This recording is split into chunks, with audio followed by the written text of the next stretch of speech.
Welcome. I'm Bertram Souza, veteran Mahoning Valley journalist and host of this Scribbler podcast. I'm also the author of No Holds Barred, a book containing 300 or so columns of the 1600 I wrote during my 40 years with the now closed Youngstown Vindicator. Today we spotlight President Donald Trump's rule by edict.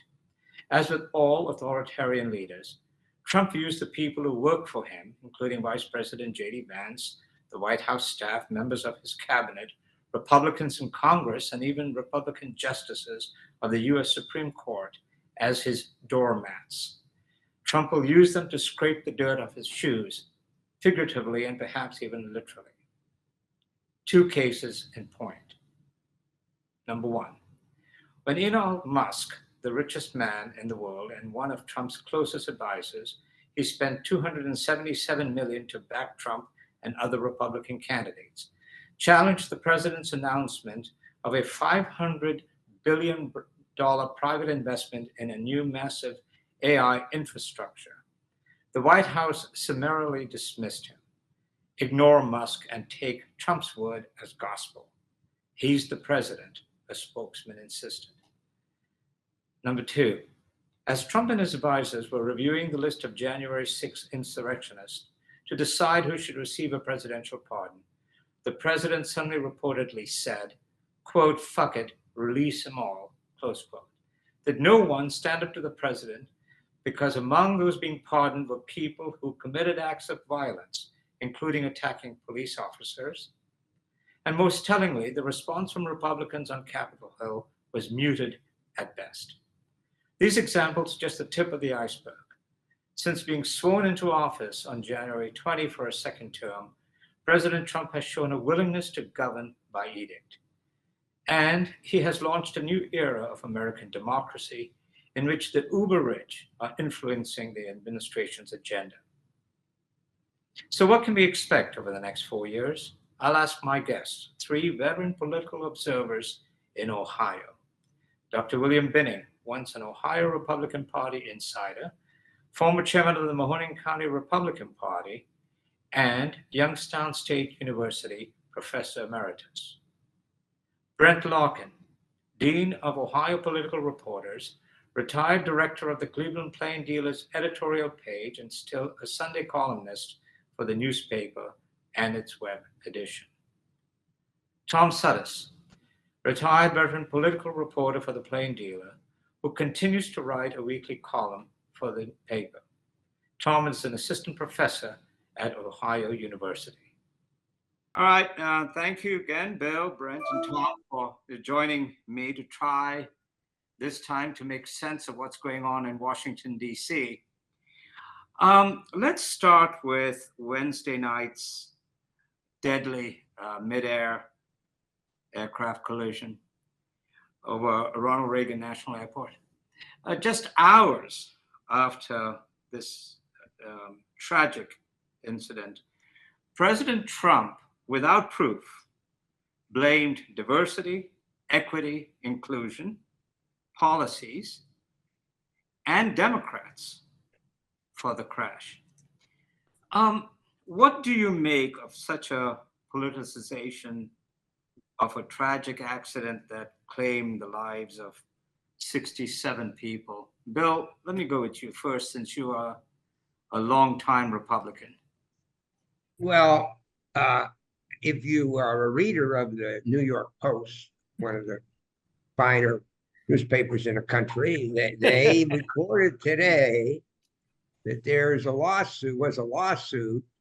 I think it's an ongoing lawsuit by allegedly 1,000 people who applied to be air traffic controllers who were denied on it because they didn't meet the diversity requirement.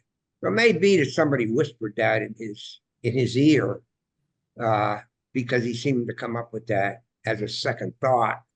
So I don't know if that. My point is, I don't know if that's was an original thought of Trump's or whether he got wind of this case. Of course, I assume it's an accurate case. They summarize it in the in the New York, they summarized it in the New York Post. Well, I mean, they don't give all the legal arguments, but they summarize the, who's the lead plaintiff and what the arguments were. And of course, the Post put that up there in support of Trump, which of course a lot of questions were raised about as what you're raising, the wisdom of making that issue at this time. Yes, and that's the issue, time and place, because if you recall when Ronald Reagan was faced with that disaster, and went and spoke to the people and was actually, the almost played the role of confessor and priest. Yeah, well, Trump is not. Trump is not. Even though both of them are actors, Trump is not Ronald. I mean that is semi-professional B-level actors. I mean, Trump had his own successful TV show, and of course Reagan had a career. But Reagan was masterful. I don't think we've ever had anybody in the modern era who was as masterful as he was in these kind of moments in terms of sort of expressing the grief of the country or the sympathy of the country or whatever. Trump's not good at that. I mean, Reagan was outstanding at it. And Brent, no, it's no secret about your feelings towards Donald Trump. But even so, when yours either. Yes, exactly. Which was why surprised me when I watched him. Immediately, first of all, asked for a moment of silence, and then, lashed out. It just is. Give me your. Bertram, how long has he been? When did his second term begin? Like 8 months ago, or was it a week and a half? I agree with you there. That's what I think. It seems like he's been in office forever. It certainly doesn't seem like 2 weeks. I mean, it seems like Trump's been. Was he never in office? I mean, you get that feeling like this is not. The beginning of an administration. Yeah. In addition to COVID, he kind of wore out his welcome the first time. Correct. Right. And this time looks like it's going to be more exhausting. The bodies, there's still a bunch of bodies floating around in the Potomac River. Yeah. And he also, at the end of that thing or later in the day, made a joke about going in and swimming. Yeah, when he was asked by a reporter whether he was going to visit the site, his answer was, "What do you want me to do? Go swimming?" But it should not surprise any of us. And I'm trying to not be as outraged because it's going to be, he doesn't have an ounce of class. We know that. And he threw Buttigieg in there too, didn't he? Yes. So he blamed this whole thing on blacks and gays. And there was probably a transgender person on the plane. And this is what we're going to get. It's not going to stop, Bertram. Tom, what was your response or reaction? And can you recall another president? I'm being kind when I say being so tone deaf. I think that the incumbent president is one of a kind when it comes to classlessness and boorishness. And I was dramatically put, I was nauseated by what he said, given the fact that you had basically close to 70 innocent people die in a terrible accident, and he could be so essentially coarse and unfeeling about that. I'm not a diagnostician, and I've been treated for depression a number of times. I don't make any secret of that. But he is incapable of empathy. And if you look that up, you'll find out that's the definition of a certain kind of very seriously disturbed person. And I think when Brent says, right, we're going to have, it's not going to get better. I did think, though, in some respects, because I would not watch any of the campaign stuff, I think I watched the debates, such as they were. I think I don't know how to put this. I think he's showing his age a little bit, and not in a good way. That's just an impression between watching his facial expressions and his reactions and so forth. And so I think we better get used to the idea of seeing what the vice president says about a lot of things down the road a little bit as well. But if I or someone in my, if I were one of the many people who are mourning the deaths of these men and women and children, Yes. I would be totally sickened by his comments. And I would be totally enraged by them as well. Right. And I also want to throw in something else that I'm sure you guys have also, I didn't pick up on for a while, which maybe I'm showing my age now, but that using DIE as a synonym or euphemism for non-Caucasian people Yes. has become evidently the term of art that he's going to be using, and people allied to him are going to be using instead of using specific racial terms. And I think that's another terribly sinister development.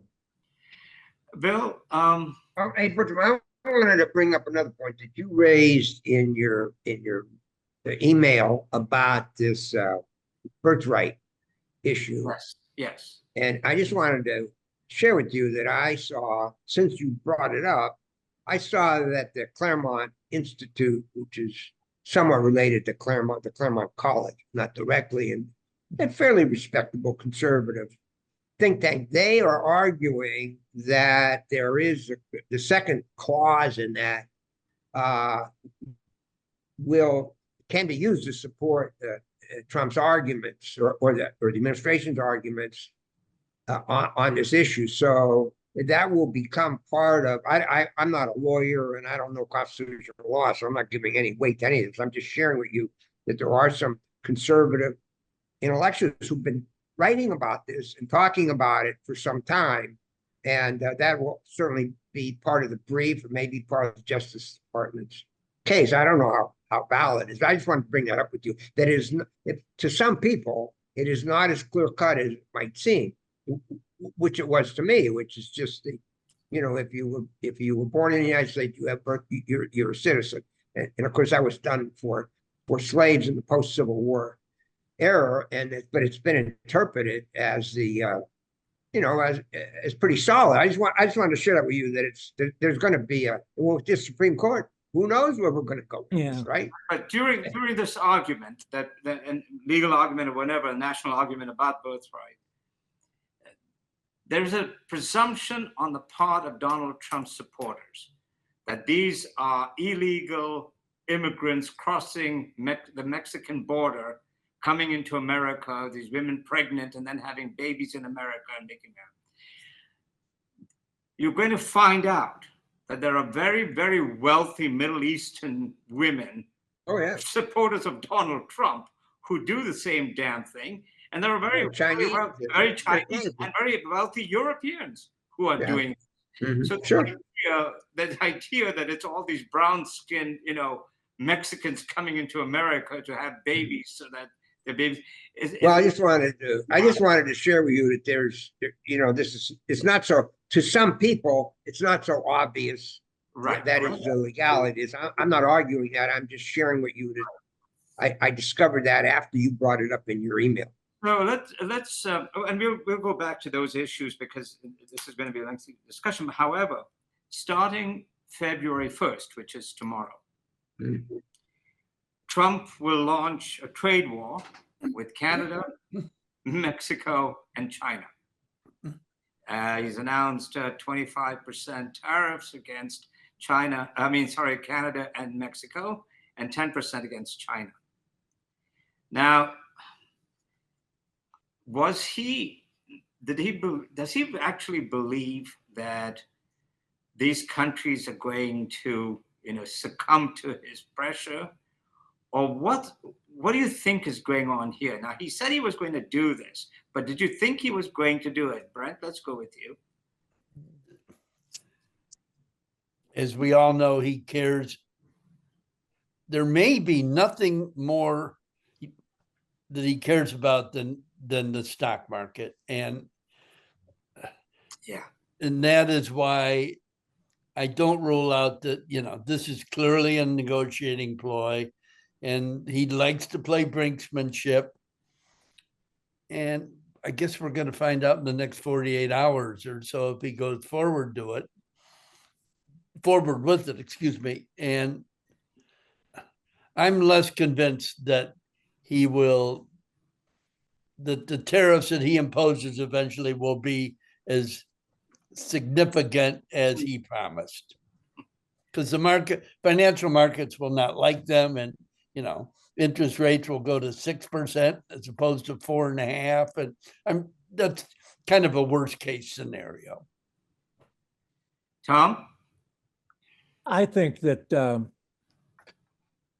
he's of the impression or believe that he'll be doing them more damage than they could ever do to us. Mm-hmm. But I think if you look at especially at state economies, particularly in northern United States, the commercial ties between, say, Canada and the United States are close to being conjoined twins. Right. A huge number of American automobiles, I think, were still manufactured and assembled in Canada up to the agreement that goes back to the 1960s. I think that Brent hit the nail on the head, though. I think that the financial markets are something that he watches closely as a kind of seismograph. And I agree also that I cannot imagine that any large American company, including the financial services industry, can want this to happen in any significant way, because the internationalization of finance especially is just that these days. And our commodities exports the same way. I want to throw this in real quickly. I think a lot of what he's doing right now is razzle dazzle to keep his inner supporters agitated and enthusiastic, because I personally think he's going to have some real hard slogging in Congress, not with Democrats necessarily, but within his own party, some of what he wants to do.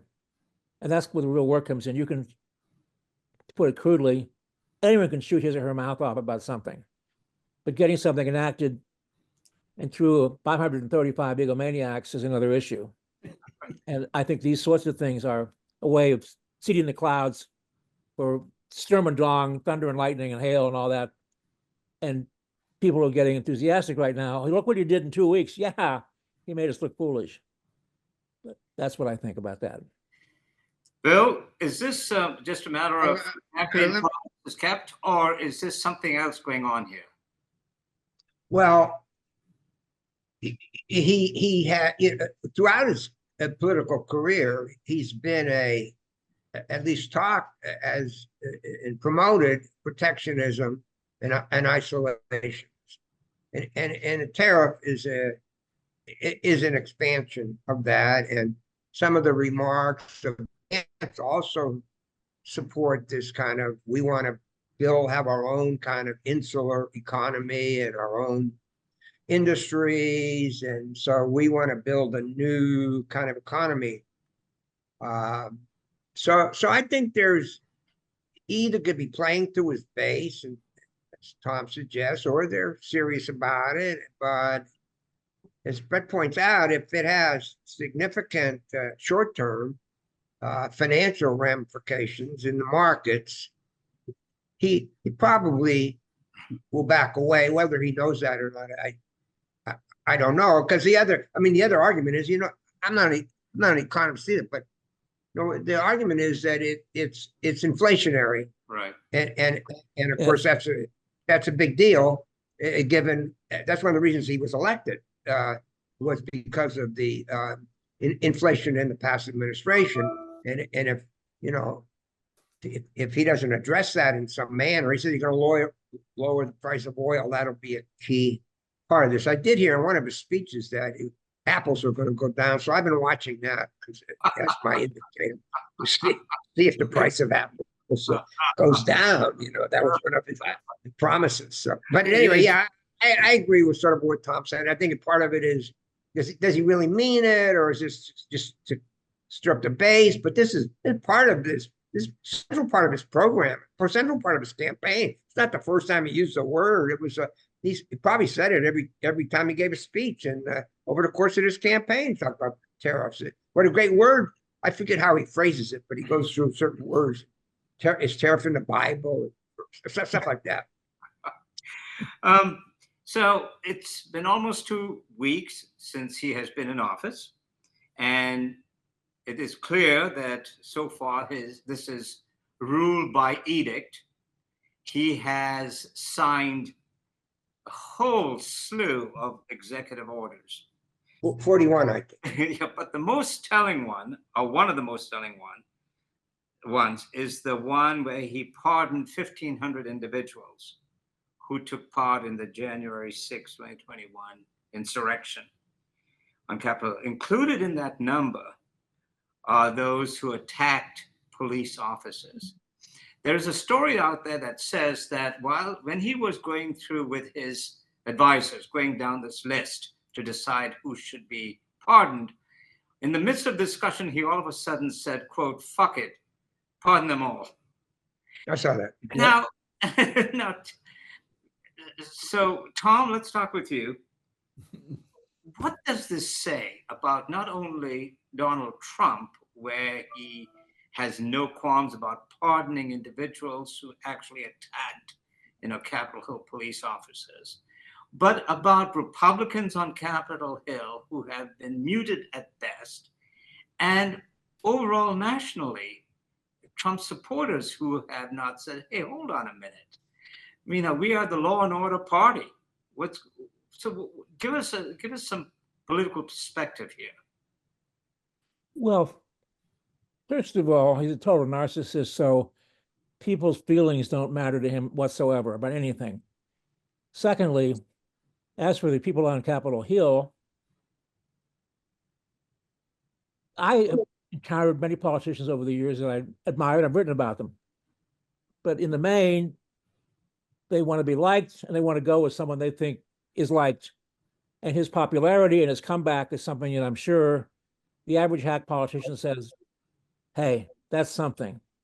He can do this way and get away with it. And so I can go along with him and kind of travel in his slipstream onto my own future victories." Look at the way that Ohio Republicans, as far as assembling statewide tickets, have become so slavishly deferential to him. So I think it's the force of his successes, perceived successes, that makes that. I have to personally say, having known at least one family in our neighborhood who lost a police officer in the line of duty, not because of violence, it was an accident, but we were very close to that family. I can think of few things any president's done that are more disgraceful than pardoning people who attack law enforcement officers. That doesn't mean all law enforcement officers are Sir Galahad. I realize they're not. But the very acme of Republican rhetoric, at least since Nixon and the law enforcement administration of the 60s and 70s, is to support your local police. Yes. And this goes totally against that. And I think it's shocking to me that he did that. It really is. Brent, give me and then I've got a question specifically for Bill about somebody he long respected. Go ahead, Brent. To add to what Tom said, and I agree 100%, but probably nothing this guy has done in his entire life is a more impressive sleight of hand than he has turned January 6th inside out. Yes. And convinced tens of millions of Americans that these people were indeed hostages. Yeah. And it's reflected in the polling that people now tend to believe him. And just like people who claim to be God-fearing genuinely believe that God came in and snatched that bullet when it was just a millimeter away from his temple and took it and steered it into the heart of that fireman sitting nearby with the 3 young kids. They believed that. And aside from avoiding going to the penitentiary, nothing this guy has done in his entire life is more impressive than turn the script upside down on January 6th. It's amazing. Yes. And Bill, in a way, his amazing political instincts reminds me of somebody that you were close to, Jim Rhodes, who also had amazing political instincts. But he was the grand old party member, same as you, where it was a party of law and order. It was a party, it was not protectionist. It was not isolationist. So give me your perspective as to, if Rhodes was still around, would he have had the guts to say something about this pardon of insurrectionists who actually attacked police officers? Or is the Republican Party just, so afraid now to do and say anything? Well, if you're a governor, and no governors, I don't know if any Republican governors have said anything about this one way or another. Why would you want to step into this unless you were forced to? Because it's not was not a positive story. My take on it as a political hack is that it story may not have legs, may be a one-day story, and it won't be around to affect the midterms which we'll talk about the midterms. Sure. So it's just, and there'll be some other. Look how quickly things change with him. We almost forget about that. You have to bring it up now because now we're in the middle of the tragedy with the airplanes and him stepping into that. So it just keeps going and going and going. So I'm trying to answer your question. Is that I think the Republican politicians just hope it's going to blow over the issue of the pardons. It's not going to come back up and furthermore, I think what he'll continue to do is talk about safety of cities and how we need police and how we need police on the border, et cetera. So I don't know if I answered your question, but I don't think Jim Rhodes will get it. Why would Jim Rhodes want to step into this? Why would you step in? Why would you say anything? Well, I believe if he were asked by reporters what he thought, he would have given an answer. As the reporters here would tell you, he never answered any questions. Half the time, nobody understood what he was saying. He was the master of doublespeak. You couldn't understand what he was saying about anything. So he was not going to give you kind of answer. A crisp modern day politician answer. It's going to or he'll tell you something altogether different than what you asked him. Learn that from him. That I remember the first time I worked in his campaigns, the local reporters would come, not you, but the TV reporters would come and they ask him a question and he wouldn't even answer the question. He started talking about something altogether different. Rhodes. So he's not going to answer. He's not going to get into this. I mean, that would be I often think about that person. I'm thinking, what would Rhodes think about this guy? I wonder about that too. So each of you, before we turn to Ohio politics, give us your take and impression of the first 2 weeks of Donald Trump's tenure. Tom, let me start with you. What do you think of it? Shock and awe. He's trying to keep everybody constantly in the news cycle, something new to say, outrageous. You get people talking about him and how wonderful he is about campaign, if you're a supporter. And the hard decisions, including some he's going to have to make, are way ahead.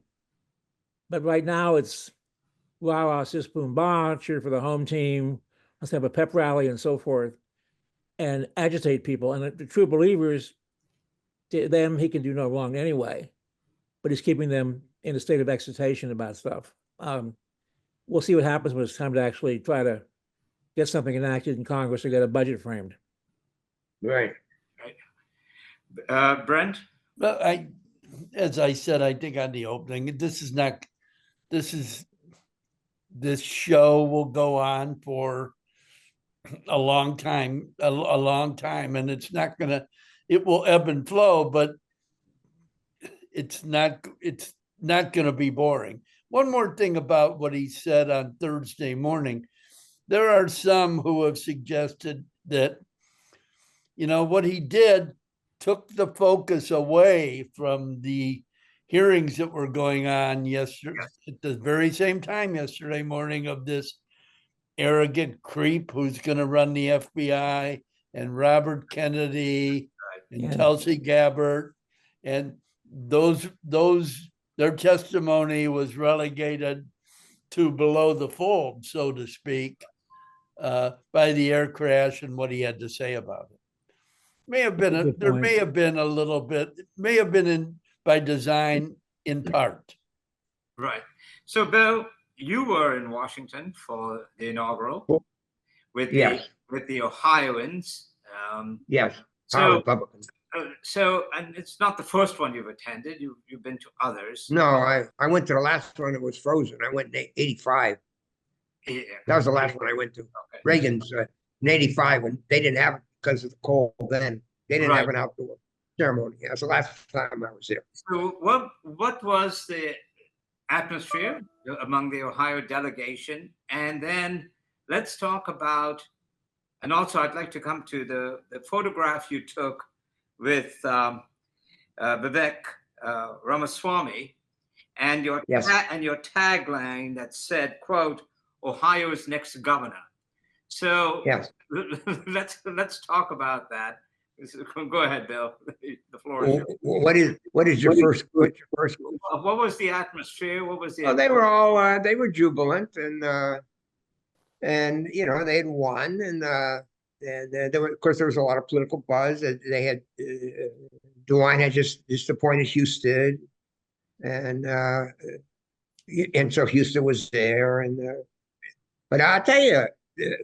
So to go to your second point, when you say the name Vivek, when he spoke, I forget. I went to how they have breakfast and lunches. Yes. And when Vivek spoke, the response, and these are party operators, they were extremely enthusiastic for him, and I can't imagine, like the other gubernatorial candidates that were there. One, they didn't get to speak, but I'm thinking, well, I wonder what they're thinking now about what their chances are against this guy in the primary. And that's the point. I think we're talking about the Republican primary, and I think that to me, it's a little surprising, but I think it's factual. He enjoys great support with the Republicans, and he come out with a poll. Somebody had a poll. I'm sure you all saw the poll. He's leading like 20 points over the other contenders. And he's allegedly a billionaire, and so he's got his own money. If he can't raise it, of course, I assume he's going to be able to raise money.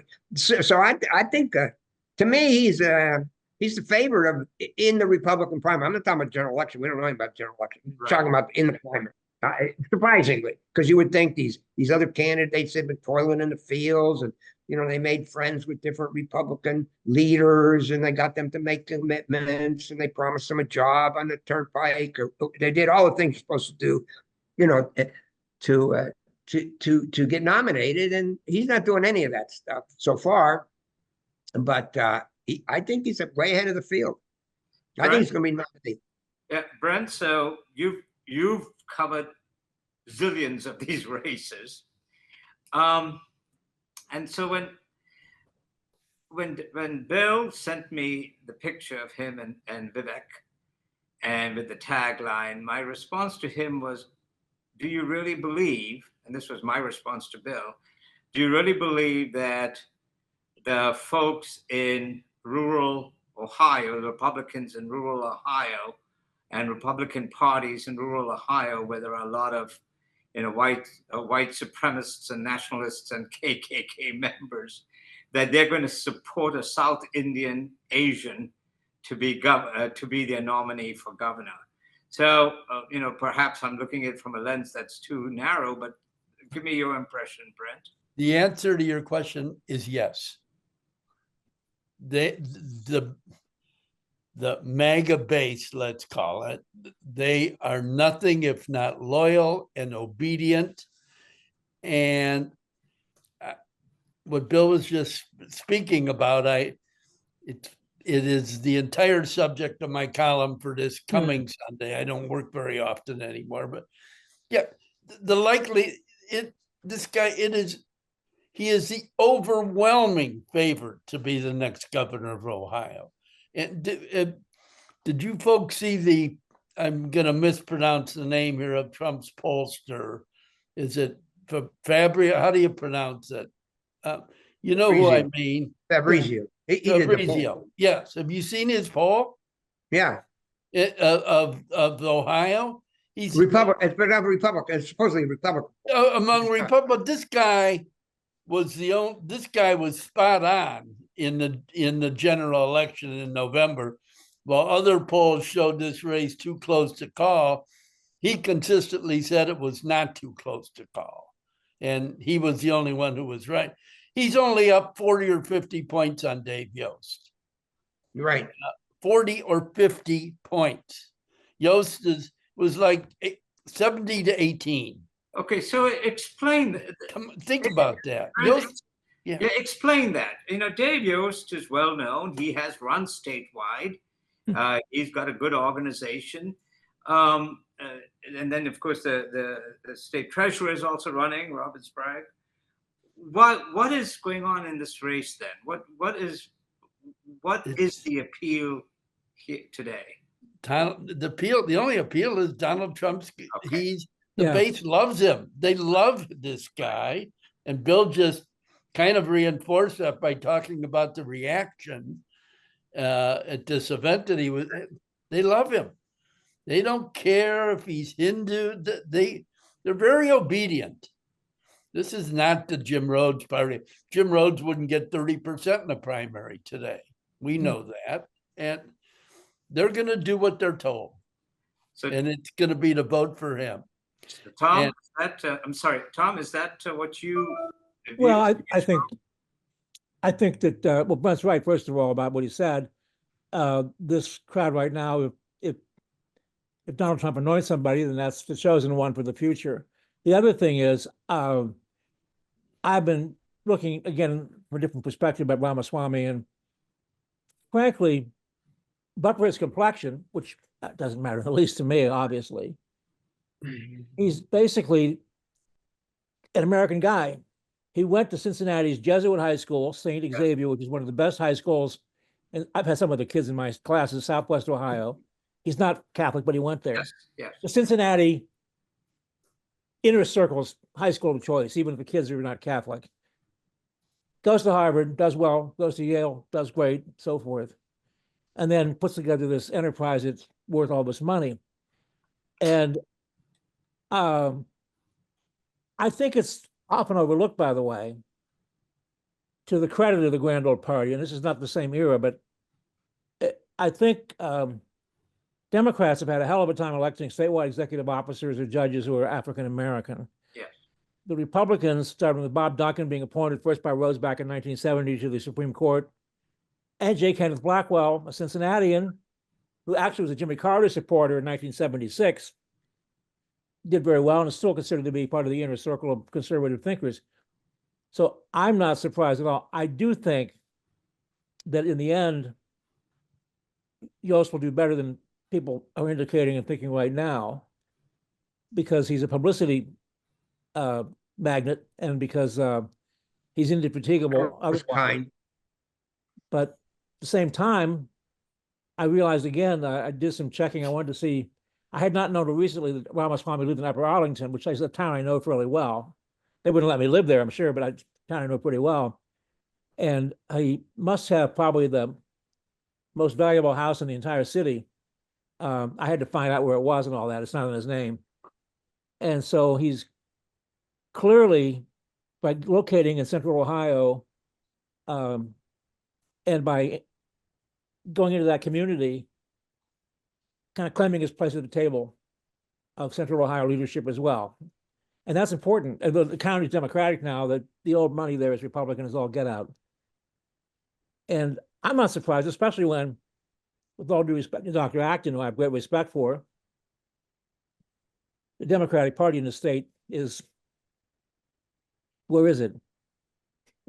But What is it? Bertram, I have Bertram, I have two points to go back to your concern about the Indians. We're going to have an Indian ticket because there's another Indian, at least seems to have an Indian background that's in the Republican Party that's announced for Secretary of State. Yes, so we could have a hell of a ticket, Bertram, with all these Indians on the tickets. So we But keep you know that. what? But and let me say something else though. Yeah. I one of the things that Vivek had, he had an opportunity to show his speaking skills, which are exceptional during the debates, and he captured the attention of a lot of Republicans on his own without being he was running against Trump at the time. But he's just not some person who's put up by the MAGA crowd and this is who we like or something like that. He had extraordinarily talented to run in that national campaign because he had no business even running. He wasn't an office holder. He had no name. I had some money, but he was among the party types that I know or Republican voters that I know, they thought very highly of him, apart from whatever Trump thinks of him, which was surprising. But most of the Republican candidates for state office, they don't get that opportunity to be on national TV and show their speaking skills and all of that. This guy looks to many people as a first-class candidate. And does it not, and all three of you, does it not matter that here's a person who wants to run for who's going to run for political office, run for governor of Ohio, actually saying that basically Americans are dumb and therefore we need to have more foreigners, especially those from India and Pakistan, under these H-1B visas, because we don't have any Americans who are too damn dumb to fill these high-tech jobs and these jobs that we need. Any other politician saying that would be drummed out of your party, Bill. Well, I don't think that gets widespread. The rank and file Republicans, they don't read the Wall Street Journal. They don't know he said that. They don't even understand. I'm sure that'll be central to his opponents in a primary as a campaign issue and some other things. There'll be a lot of negative things about him that will come out. But I don't. Especially if Sprague gets in. If it's a 3-person candidate with Vivek and then 2 traditional kind of candidates, I think I agree, Brian. I think he's a stone winner for the primary. Now, I don't know about the general. I'm not ready to go to the general election. It's going to be a midterm. We don't know how. Yeah. We don't know how what's going to happen in the midterm election. So we can talk about that later. But he's going to win. I think he's going to win the primary. Go ahead. If you read his, I would recommend going back. I've read it twice. I hadn't read it before this week. This was a long post that he made on Twitter or on X on December 26th. And if you read the whole thing, okay, here we go. He writes some stuff that's very true about the American culture and kids today in school, as opposed to kids elsewhere are spending their free time in the library. Yeah. I'm paraphrasing here. And they're not staring at their phones all day in Asia and other places. And it's tough to argue with some of the stuff he says. That's over, yeah. Huh? It is. Yes.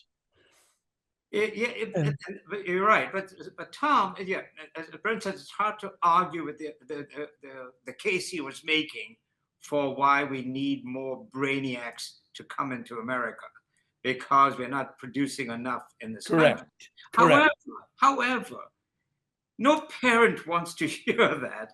I'm not sure. I'm not sure parents don't want to hear that. They don't want to hear that in conclusion, but I think a lot of parents would agree about the problems with American youth in terms of spending time on their computers and not learning math, et cetera, et cetera. And they blame other people. They might blame the schools or they blame the neighbor. They blame other people, but I don't think the argument itself is not going to resonate with some parents in the United States. Go ahead, Tom. Well, I think this. I was in non-public schools in Youngstown for all 12 years of my basic education, and it was a wonderful experience, and I'm very grateful my parents made those sacrifices. But the public schools were very good in Youngstown then too, frankly.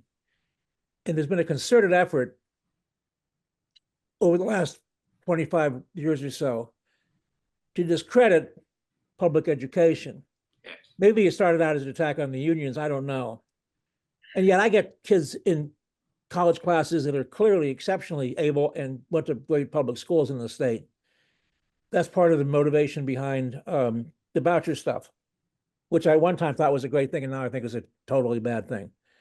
But if you ask the ordinary, the rank and file person, well, what's your kid's teachers like? Great, love my school district most of the time. Mm-hmm. What about down the road? Oh, that's a complete sewer. That's horrible. Or they teach basket weaving or something.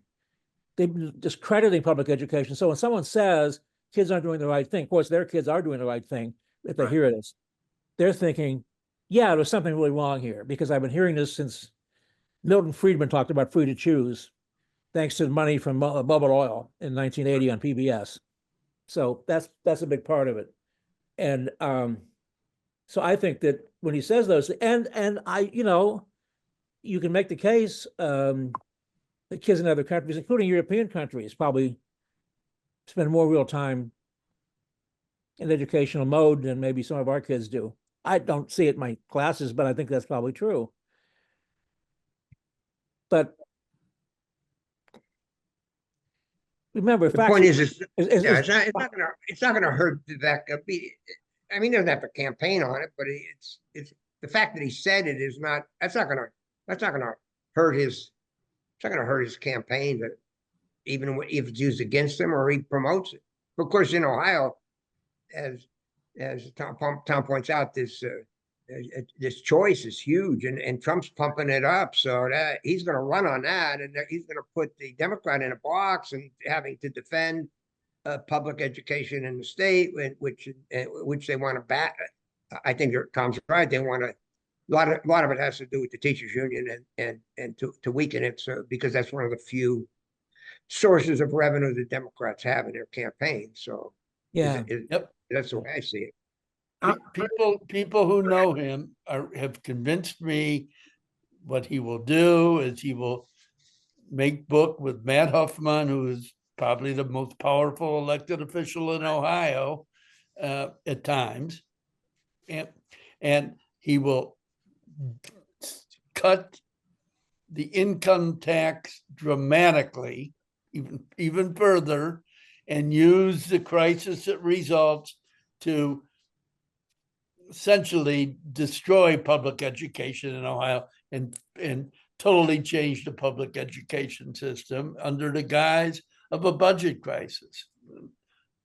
I'm just saying that's what I've been told. But people are convinced that. Oh, I think it could well happen, Brent. I don't disagree with you. I'm not saying it will, but I think that's not at all out of the realm of possibility. And I think it isn't just K through 12 that's under attack. As you all know, that the Ohio Higher Education Overall Bill is now making its way through the General Assembly. And Bill Binning in particular will result in the loss of academic freedom, and will result, and other sort of standards will be lowered, including a clampdown on tenure, prohibiting public employees on college campuses from striking. Give us your take, Bill, as Professor Emeritus and former chairman of the Political Science Department at YSU, as to what's going on here. Well, I pretended to be a lobbyist for a while, with Trestle. I had never worked with the legislature before. I'd always been in with the, right, as you know, with the government. So never been with them. And even it wasn't that long ago, maybe 10 years ago. Yes, that I quit that job.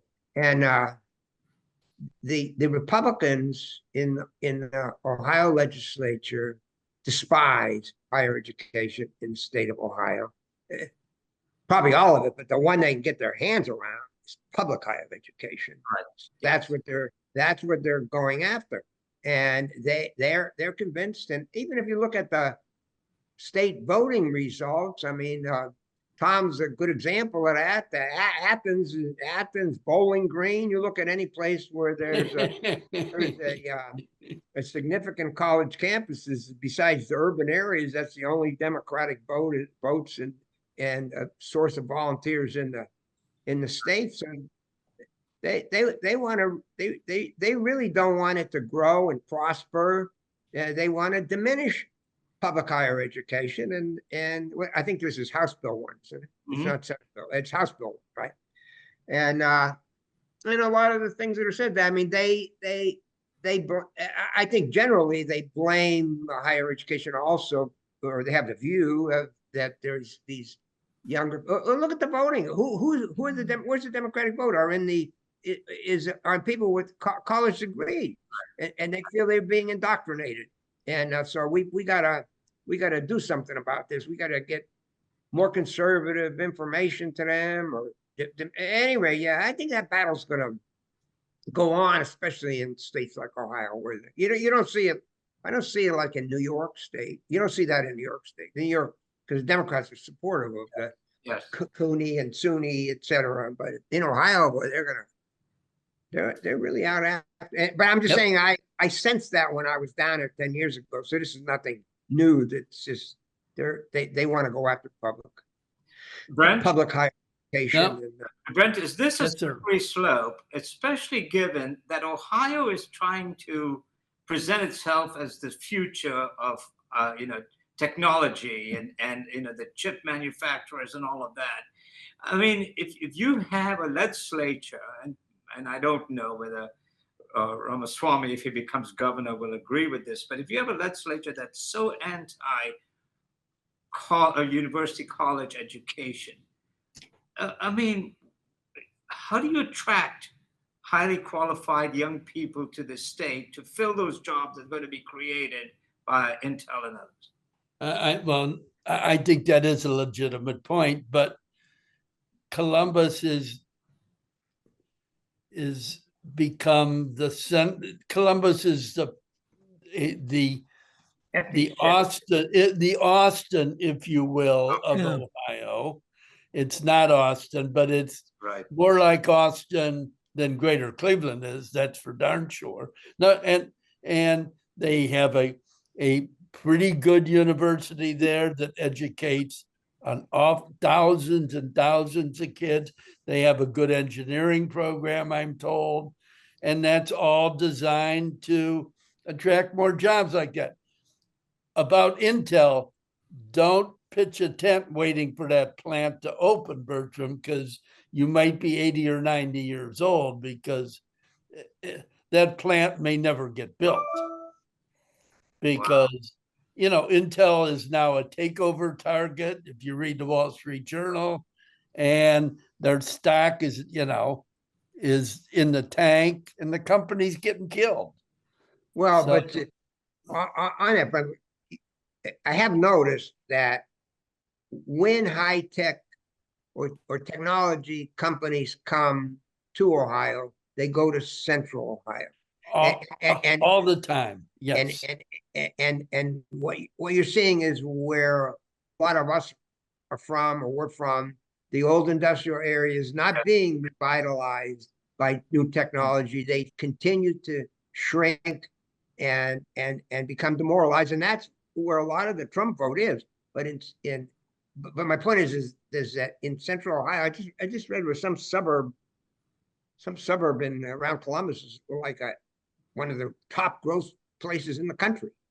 We don't have a trained workforce up here. Excuse me. Go ahead, Tom. I'm sorry. Yeah, Tom. I think it's New Albany. Talk about this going on with it. I want to say one thing real fast. I can't talk about the higher education stuff, Bill, because I have a conflict of interest about it, I guess. Although you can fool me sometimes. But the Central Ohio story is very compelling. And part of it isn't just the state university there, but there are these, like Battelle Memorial, which no one knows about outside of Central Ohio. Battelle Memorial Institute is a great private research nonprofit, does everything from help the lottery design fraud-proof tickets to nuclear research to everything else. And this is from memory. I should make sure I check this sometime. But on the technology side, even JP Morgan Chase, which of course in large part had a lot of this Bank One, City National Bank, has more back office employees in Ohio than any other state in the union. Not in New York State, not Illinois, not, because they find that the skill sets there, and they can, and I think they have 10,000 employees in one of their campuses around the Outer Belt. I had to drive recently up there because I'm going through this marathon dental work, and I went out the back road because the roads are so congested in Columbus. Getting back to here is a problem. Went out toward New Albany, and a back road. I mean, it's a county road, but it's not a regular highway. And I hadn't been up that way for a while. I looked to my left as I'm driving toward Newark or something. I see these massive buildings under construction. Intel aside, they have a huge number of Microsoft, Amazon, other companies locating these technology centers there. And it's pretty amazing. That town's gonna have 1 million people in it pretty soon. It's 900,000 now.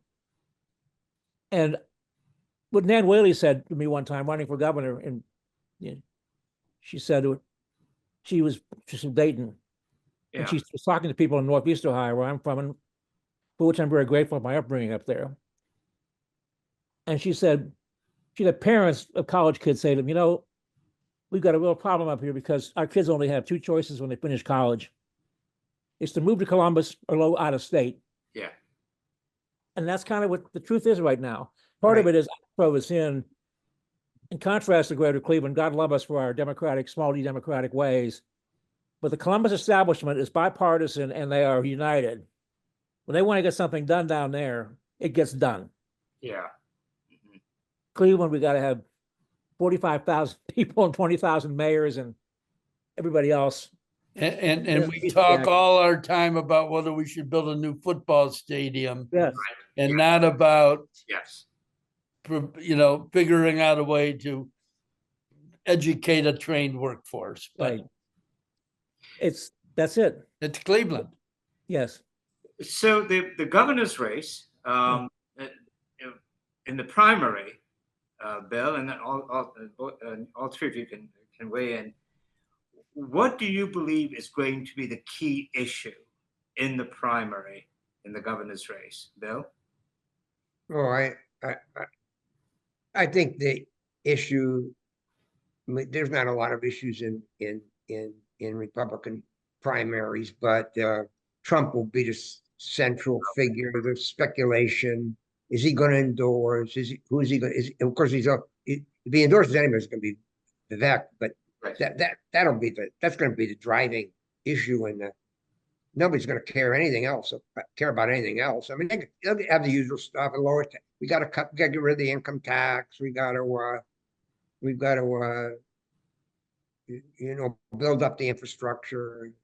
I mean, the usual litany of Republican primary talking points in Ohio. Try to say stuff that you're supposed to say and not get in trouble with your voting base, or say things that you're going to have to live with later on in the general election. So they're not a lot of big. I mean, and they're going to go after this Vivek because he's got a lot, as we pointed out. There's a lot of stories there about where his company is, and so they're going to go after. They're going to go after him. I don't know if they can go after the other two. I don't know. They've been pretty much professional politicians, right? I don't know. There's a lot to say about the attorney general or the treasurer. So the fire will be at whatever fire they can muster. They're going to try to take him down and worry about it. I would think. So it'll be personal against that to try to stop him. And Brent, is that your view too of what we'll see next? Sure. The only way you're going to have elected another Democratic governor in Ohio is if either the economy is in the tank or if the president's popularity craters. That could change things significantly, and that's what happened in 2006. Yeah. when George Bush had invaded Iraq. He was historically unpopular during that window, and the economy was, a half a step away from a historic cratering. And so Ted Strickland beat a weak candidate, and it lasted 4 years, and now for 8 years we've been back to what debut is normal, and an unpopular Donald Trump is their only shot. Right, and this is irrelevant. Tom be interested in it, but the is this Trump's second term? Because the president's midterm election is always worse in the second term than in the first term. So we don't know, is this Trump, because we had to resist. I was going to go back and look at what happened in Cleveland. I don't know what happened in Cleveland. I don't know if it's relevant, but there's some trivia for you on this question. But that's the only way Democrats are going to win, is if things really go sour in their view about the future of the economy. Probably would be the key. I don't know that international events don't make that. Go ahead, Tom. There's a sleeper issue I want to mention real quickly. The administration of the new president and his entourage from the 2025 project are talking about really pruning Medicaid expansion. Yes. Which John Kasich, I've mentioned, everybody's made that happen in Ohio, and to his credit. Yep. Right. If 90% of the money for Medicaid expansion comes from the federal government, and we now have 900,000 people in Ohio on Medicaid expansion. That doesn't count regular Medicaid. If they're thrown off the Medicaid rolls, you're going to see hospitals, especially smaller hospitals, go belly up. You're even going to see big hospitals which are great places like Cleveland Clinic, University Hospitals of Cleveland, national institutions say, this is going to kick us in the backside for regular hospital care because we can't get, et cetera, et cetera. If that happens, I would say it's an issue that, again, the small town legislators are going to have their county seat hospital closed because of this. It could cause a lot of interesting dynamism in favor of Democrats if they have an organization, which they don't have now, and have a compelling message, which they don't have now in Ohio. Right. Well, gentlemen, it's well, we want to talk about this. Don't give up now. I want to talk about the Senate race. I have another prediction, worthless prediction. Again, I think Sherrod Brown will be the Senate candidate. I don't think they have anybody else, and they're going to make him. They're going to make him run. And I think I indicated if you did a poll right now, I bet he's beating Houston. And you won't have anybody else I don't know if any of the Democratic congressmen will step up. So, I mean, Sherrod's going to have to run and hide because the Democrats have no chance, I don't see, of having a legitimate Senate candidate against Houston if Sherrod Brown does, which I think he probably might want to do it. So there's something to chew on. Bill, Sherrod's about 72 now. He would have to run and win twice in 3 years. right. Correct? Yeah. He loves it. He's been running since he was a teenager. And 28. He's been running since he's a teenager. He loves it. Literally, yeah. So, Tom, do you think Sherrod's going to get in? Do I think he's going to get in? Yeah. I hate to disagree with anybody else, especially people whose opinion I so greatly respect. I don't think he is, but I can't tell you why I think that. I just don't think he's going to. I agree with Tom. And so, who do the Democrats have in the wings? If For any, who do they have for any contest right now? right. Except Dr. Acton, and I think she's a fine person. And this young guy running from Cincinnati for Secretary of State, is an interesting candidate, is a physician himself, another story. They don't have anybody. Let me ask you this. I can't remember who ran as a Democrat in 2014. Ed Fitzgerald. Or any one of a number of offices. We can't remember their names. They just aren't there anymore. Right. One-shot deals. And I don't know what they're doing, but they're not doing much of any visible political work. In my opinion. Maybe I'm wrong. Maybe I'm missing something. But it's hard. There's no central place for a candidate to come out with. Maybe somebody from Columbus. There's a Democratic candidate out of, maybe a commissioner or a congressman out of Democrat, some Democrat out of Columbus. who could generate some force. So it's very hard to. It was hard. The Republicans were in that position. I was in that position. The only thing we had was Jim Rosen. We'd run him and run him and run him. We didn't have anybody else. So Yeah. it's very hard. And we found Voinovich in a city. Well, let's get back to that, Bill, because I was just thinking, is it possible that given how blood red Ohio has become, that it's dissuading Democrats from even thinking about running? Why would you put in the effort when you look at the direction of this state? My God! But Bill, you just mentioned that there was a time when Republicans were, sort of Yeah. sort of in the same kind of trouble. Yeah, I agree with you, Bertram. And I just co-authored a paper. I'll send it to you. It's going to go in some kind of academic journal.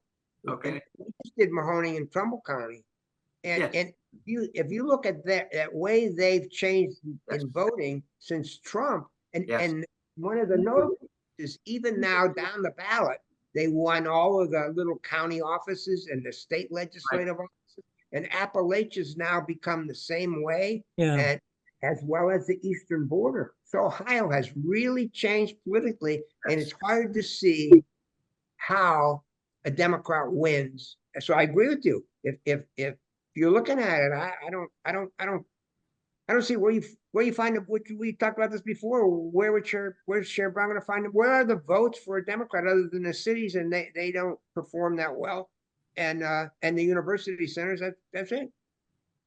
Yeah, because Brent Look at has previously talked about Cuyahoga County, and the way Cuyahoga County votes have changed. There was a time when Democrats could depend on Mahoning County, Cuyahoga County, those kinds of counties, and now you can't do that either, right? Minority turnout in the county has totally tanked, Yes. and totally, and I can't see it. Arnold Pinckney's dead, and Yes. Yeah. Lou Stokes is gone, Right. and people are too poor to care in many neighborhoods. Right. I want to point out one quick thing about that demographic in general. What is interesting to me, because I was always covering the legislature itself as a 99-person House and third, is as late as when Vern Rife left office in 95 January, there were still clusters of Democrats in rural Ohio. Yes. And some of them, like Adams County, had a Democrat in the legislature. A couple counties up around where Huffman's from had Democrats in the legislature. Marion County, according to Marty Hughes' family being in Marion, had Democrats. There were some in Appalachia, like Tuscarawas County and others. That's gone. They aren't there anymore, or they had enough to get anyone elected. And that's even beyond gerrymandering. They just aren't there. There were just kind of blue collar guys and women who maybe had a local small business, and they were hunters and fishers, and they knew how to other men and women in the same kind of blue collar. They were veterans, and they're just not there anymore. In Appalachia, certainly they're gone. And it's they have some local offices, but no one can go to Columbus anymore. Right. So, well, gentlemen, I'm sure we're going to get it again because things are going to happen. And if you We're can most interested in the Indian ticket. Yes. You know about your interest in Yeah, that. but I wasn't going to bring this up because of time. Let me quickly point out that during the prayer service, when Episcopalian Bishop Marianne Body appealed to Donald Trump to show mercy, if you notice that video, and if you notice, Trump and Vance had these facial expressions. You could see they were angry. You could see they were annoyed because the bishop was talking directly to the president. And here's J.D. Vance, a Roman Catholic who he says is his grounding, who I'm sure knows the prayer, Lord have mercy, Christ have mercy, Lord have mercy, as Bill would know, tried to engage his wife, a Hindu, into a discussion during the sermon. And she remained stoic. She wouldn't respond to him. She wouldn't look at him. She stared directly at the bishop. Same way with Melania Trump. So, of course, now J.D. Vance's parents are immigrants from India, and she is a Hindu. Melania Trump, who is a naturalized citizen, immigrant, was also trying to be needled by her husband, the president, when this was going on, and she remained stoic and stared directly at the bishop, which struck me as saying, while they might not publicly acknowledge what the bishop was saying about immigrants and what the bishop was preaching, it struck a nerve, I believe, with the wives, if not with the president and vice president. And so I think that was a great moment, and I'm sort of, I know that immigration is going to be an issue, and so finally let me ask the question: how does Vivek Ramaswamy talk about DEI, talk about affirmative action, talk about all of these programs that are designed to end discrimination? Bill? Well, I would think in the Republican Party, he's probably not going to, in a Republican primary, he's not going to talk a lot about those things. So you say he's going to, what's going to force him? Why is he going to be forced to have to talk about those things? He's going to talk about, I'm going to build up Ohio. We're going to make this a technological wonderland, etc. He's not going to talk about the issues. I wouldn't think. Why do you want to talk about those things? I mean, how's he going to talk about them? Say, I don't think he's going to want to talk about him. He's not going to talk about it. I mean, he's a fast talker. I'll tell you that.